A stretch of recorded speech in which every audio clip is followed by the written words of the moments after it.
इंसान है, पूरा सभी से बात करते थे।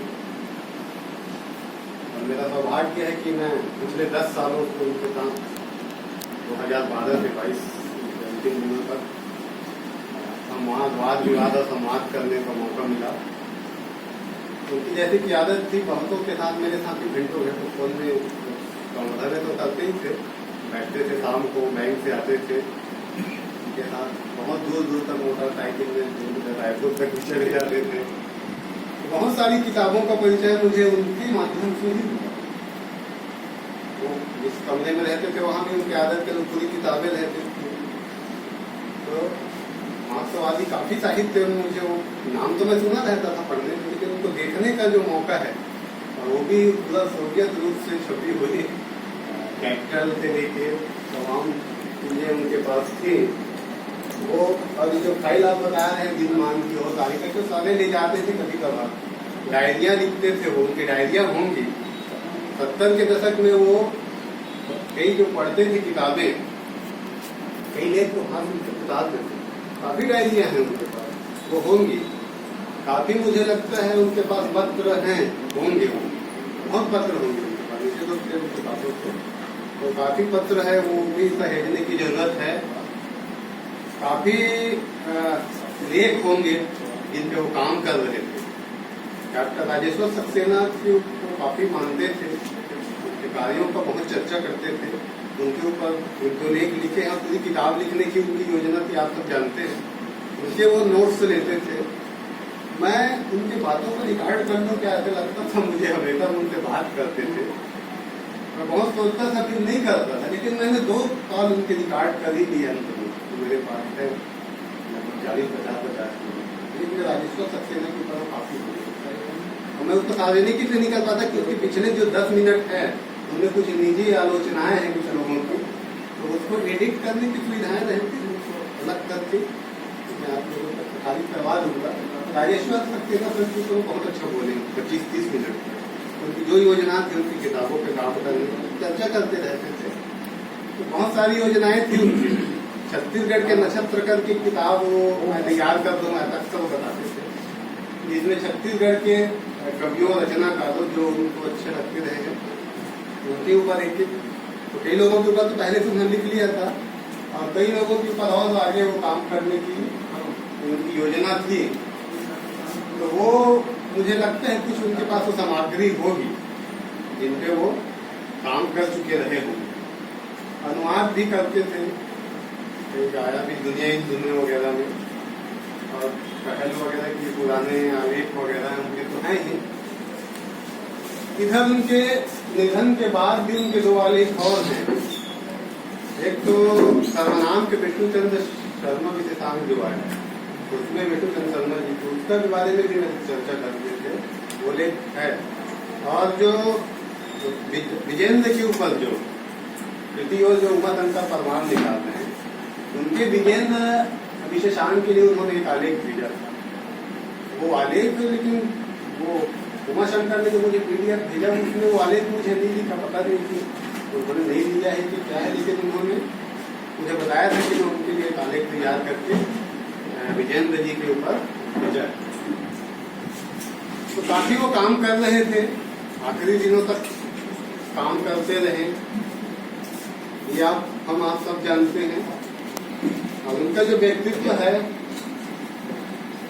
लेखक का जिनका बड़ा व्यक्तित्व है, उसके बराबर या उससे अधिक कहूँ तो मैं एक ट्विस्ट वो रहे हैं। और एक ट्विस्ट वाला पहलू मुझे लगता है उनके रचनाकार से भी बड़ा पहलू, क्योंकि वो देखिए साहित्य में भी वो कभी व्यक्तिगत उपलब्धि के लिए कभी काम ही नहीं करते थे। बहुत से ऐसी सभाओं में मैं जानता हूँ, और मुझे दुख भी है हिंदी की संस्कृति पे, जिनके वो हकदार रहते थे, लेकिन हिंदी के तुच्छापन के कारण उनको वो जगह नहीं दिया जाता था। सम्मेलनों में वो आखिरी कुर्सी में बैठे रहते थे, लेकिन उन सभी से वो ज्यादा काबिल रहते थे, मुझे मालूम रहता था और बहुतों को मालूम रहता था। लेकिन इनकी जो ये हमारी जो हिंदी की संस्कृतियां हैं, या बड़े प्राध्यापक स्कॉलर या ये नहीं है, तो वो नहीं दिया जाता रहा। वो साकिब भाई के नाम से मैं खुलेआम रूप से बोल रहा हूँ। वो बहुत से ऐसे मंचों के हकदार थे जो उनके काफी लोग उनका जो शोषण किए हैं, लेखकी शोषण, वो लोग उनको मंच में, हाँ उनको भरपूर उपयोग कर लेते थे, लेकिन वो कभी उनको वो हक नहीं वो, लेकिन उनको गिला नहीं था ना। लेकिन मैं दूसरा पहलू बोल रहा हूँ, मुझे बुरा लगता था। बड़े बड़े नाम हैं उन लोगों के, पत्रिका के संपादक रहे हैं, ये रहे हैं, लेकिन जब मौका आता था तो वो दर्शक दृष्टि में ही दिखाई देते थे। उनको गिला नहीं था, वो काम करते थे, वो पाठक संस्कृति विकसित करते थे। वो कहीं भी जाते थे, झोले के थैले में पॉम्पलेट रखे हैं, किताबें रखे हैं, वो निकाल के दिखाते थे, उनको दिखाते थे, बांटते थे। अपने पैसे से उन्होंने कितनी किताबें बांटी होंगी। अभी तो अपने आखिरी दौर में हम लोगों को, वर्धा वालों को कम से कम 200 किताबें थी, 200 किताबें, मतलब उसमें से 50-60 तो मेरे ही पास है। मेरे लिए कम से कम उन्होंने 50 किताबें अपने खर्च से मंगा के दी, पूरी सीरीज की सीरीज दी, 2 सेट मंगा के, एक मुझे दे देते। तो वो ऐसे व्यक्तित्व के थे। जनवादी संस्कृति को विकसित करना, जनवादी साहित्य का प्रचार करना, एक डेमोक्रेटिक माहौल पैदा करना, ये उनका मुख्य उद्देश्य था, मैं ऐसा मानता हूँ। और उसके लिए वो बातचीत करते थे, काम करते थे।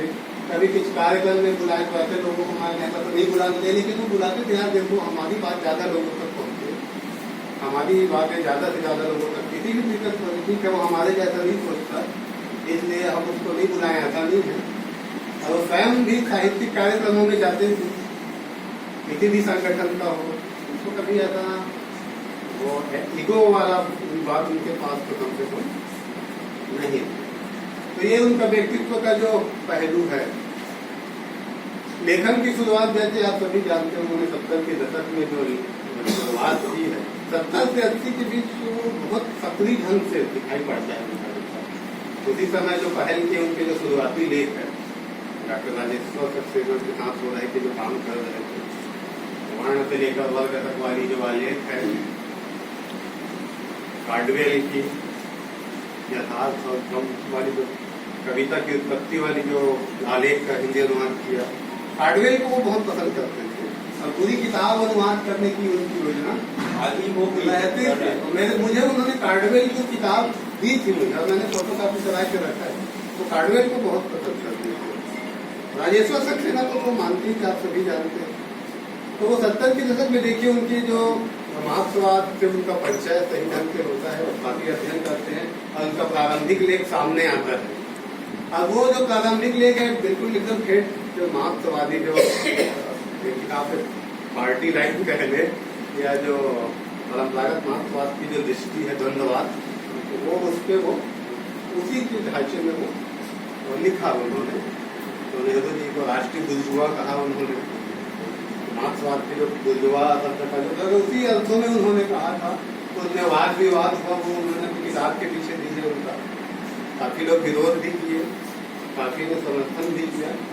उसके बाद वो 2-3 और दौर में अनुवाद और लेख लिखते हैं, लेकिन 80 से 2000 के बीच उनका लेख कम दिखाई पड़ता है। वो बताते भी थे, आप सब जानते हैं, वो मैं ग्रामीण बैंक की नौकरी में चला गया, वहाँ सुविधाएं नहीं थी, और फिर वो एक ट्रेड यूनियन में काम करने लगा, मैं आंदोलनों में काम करने लगा। तो मेरी लिखने की जो है वो थोड़ी सी 20 सालों में कक्षित आप देखेंगे उनकी रचनाओं में कुछ अप्रकाशित और भी होंगे, तो नहीं कह सकते, फिर भी उसमें उनकी कम दिखाई पड़ता है 20 सालों में। पारिवारिक जो कि और भी नहीं होंगी बातें, तो वो वहाँ पे वो आंदोलनों में सक्रिय रहे, बैंक के आंदोलनों में ज्यादातर जैसे वो बताते रहे। उसके बाद 2000 बाद से फिर वो बस्तर क्षेत्र में जब जाते थे, सन में गए होंगे, तो वहाँ पर फिर उनकी में एक सक्रियता दिखाई पड़ती है। उसी समय वो उनका जो बस्तर की प्रसिद्ध कविताएं जो है बाद में पहल में आई, वो है सूत्र वगैरह, विजय सिंह लोगों के साथ में उन्होंने काफी काम किया, सूत्र पत्रिकाओं के लिए भी, और काफी आलेख लिखे उस दौरान में। उस दौरान उनकी सक्रियता काफी दिखाई पड़ती है। फिर 2012 के बाद कवर्धा में आते हैं, तो वहाँ पर भी उनकी मैं समझता हूँ लिखने पढ़ने की गति कम नहीं हुई थी, बल्कि और उनकी योजनाएं थी वो ज्यादा मुखर होकर सामने दिखाई पड़ रही थी। और बाद में उन्होंने निकाला भी 3 किताबें, 2 कविता संग्रह और उनकी एक आलोचना की किताबें।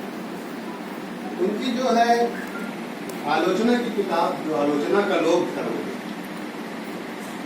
नाम से ही है कि वो लोक को ही महत्व देते थे, और मार्क्सवादी दृष्टि तो लोकवादी दृष्टि ही, चाहे हमारे रामविलास जी, मोहम्मद जी, जिसको भी ले लें, आपकी बहसों के अलावा लोकवादी दृष्टि ही रहा है।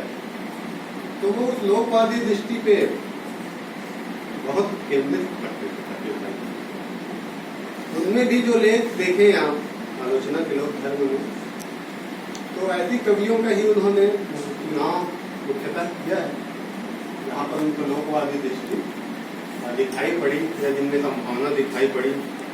तो उन आलोचकों का संग्रह है, पहल के लिए कुछ लिखे उनका, और उनमें भी जो उनका आलेख है वो एक बातचीत की शैली में है। कभी भी आप देखेंगे, पहले उनसे मेरा यही समय संपर्क हुआ, फिर वो ऐसा ऐसे लिखते पढ़ते रहे, उनके साथ ये तो पहले परिचय देते थे। अधिकांश किसी कार्यक्रम में बोलने के लिए तैयार किए गए आलेख हैं। संवर्धा में ही उनके तैयार किए गए 2-3 लेख हैं, चाहे रामविलास शर्मा वाला हो, चाहे बख्शी जी के ऊपर हो, या यात्रा से पहले यात्रा वाला हो, प्रभाकर चौबे जी वाला लेख हो।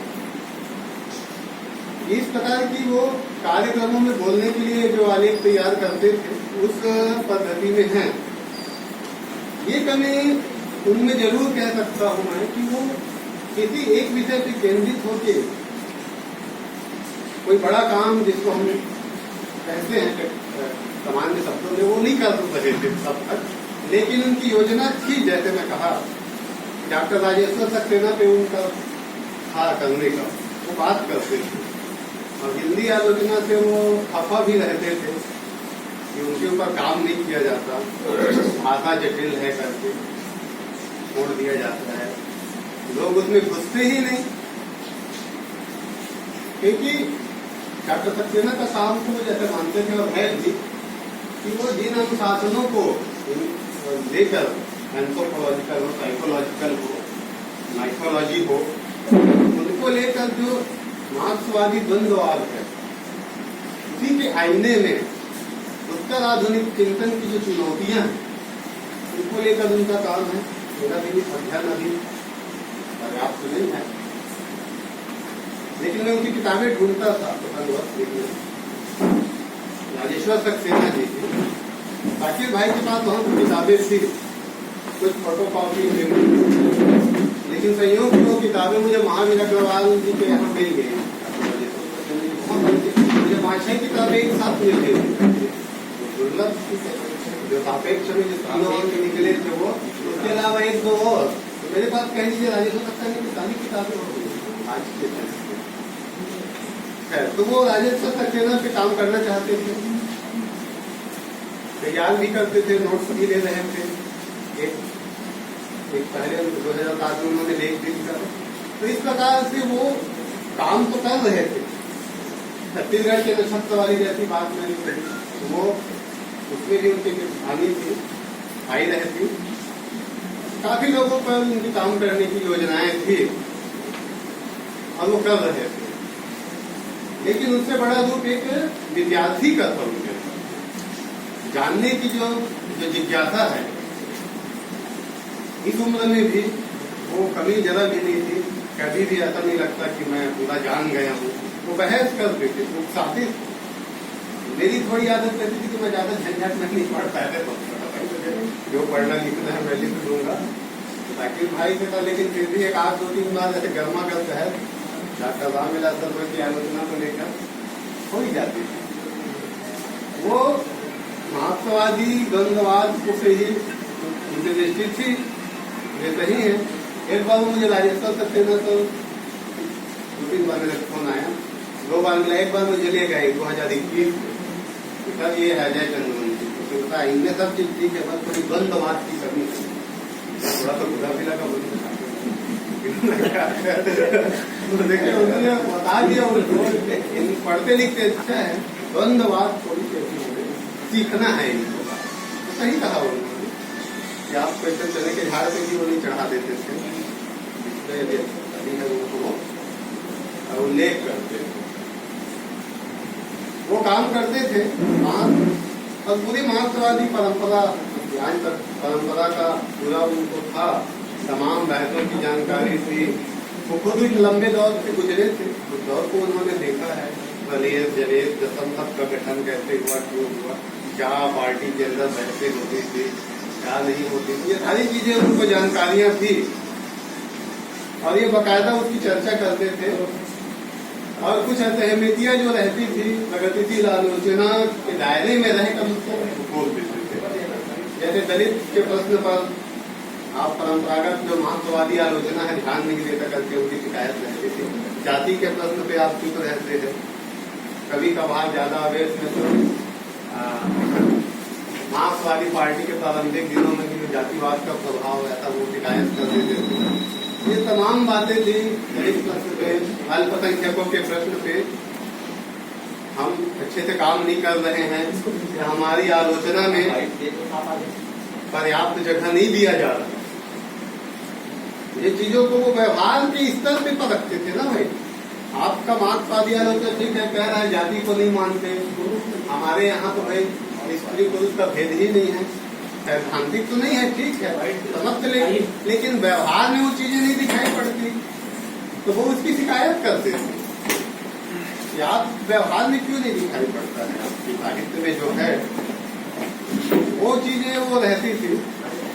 लोकवादी में भी वो इसी दृष्टि से वो देखते थे कि आज जो हमारा जो जाति प्रभाव साहित्य के जो इसको हमने बढ़ता गया, एलिटनेस जो है तो सामान्यतः मुख्य धारा में वो हावी कर दिया जाता है। बड़े महानगरों के जो लेखक हैं, बड़े पत्रिकाओं से जुड़े, तो वो जो लोकल अंचल में हैं, जनपदों में जो काम कर रहे हैं, लघु पत्रिकाओं में जो लोग जुड़े हैं, उनपे देवांशु जी वो पाठ से भी काफी जुड़े थे, ताकि उनका भी चित्र करते थे, उनकी कार्यों का बराबर वो याद करते थे। तो वो जनपदीय अंचलों में जो साहित्य है, लघु पत्रिकाएं हैं, और बहुत सहयोग भी करते थे।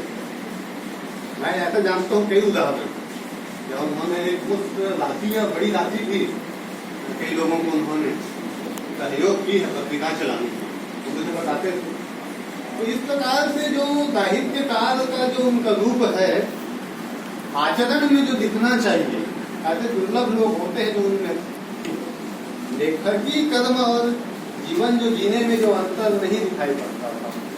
ठीक है, जीवन जीना और लेखकी कर्म को हर जगह नहीं जोड़ सकते, लेकिन एक आदर्श तो है कि है, तो वो चीज मानते थे।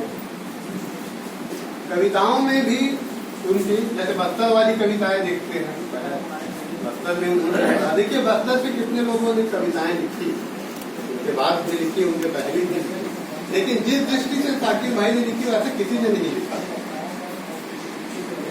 एकदम से जैसे भाव आया, आवेश जो अंदर से पक रहा था उनके अंदर, तो जहाँ भी रहते थे वहाँ वातावरण से उनके जैसा व्यक्ति असंतुष्ट रह ही नहीं सकता।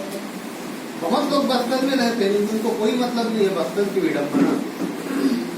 लोग की एक छद्म दृष्टि भी दिखाई पड़ता है मुझे। मैं ताकिर भाई के बराबर जिक्र करता, एक आध दो लोगों को वो महान अनावश्यक मान्यता देते थे लोग, जो लोग के लोक स्वाद के नाम पे जिनको बस्तर का संकट उनकी कविता में कहीं नहीं दिखाई देता। उनके लिए केवल आदिवासियों के नृत्य संगीत ज्यादा हो गया तो फल बिकने चली गई, लकड़ी काटने चली गई, अरे राग रंग, यानी बस्तर में मानो कोई संकट ही नहीं है उनकी कविताओं के हिसाब से। उनके हिसाब से बस्तर तो केवल न समझने का संकट है, यहाँ आदिवासी मारे नहीं जा रहे, हत्याएं नहीं हो रही। उनके देखे तो ये, उनके देखे तो उनकी कविता में जो बाहर के लोग काम करते हो, ऐसा जो एक छद्म लोकवादी दृष्टि लोग रहा है, वो लोग की सही पहचान नहीं कर सकते। भाई से कहता था वो समझते भी थे, लेकिन जैसे कि उनकी दृष्टि थी कि सबको साथ लेके चलो, सबने सुधार की चीजें, लेकिन समझते थे। बख्तर की अब इनकी कविता में देखिए ताकि उन्होंने एकदम शिद्दत से खोल दिया है चीजों को, एकदम से जैसे आवेश आया, विडंबना बोल, बहुत कोई तैयारी नहीं की उसके लिए कि क्या शिल्प होगा, कि जिस ढांचे में वो बात आई और निकल गया, दर्ज कर दिया 5 लाइन।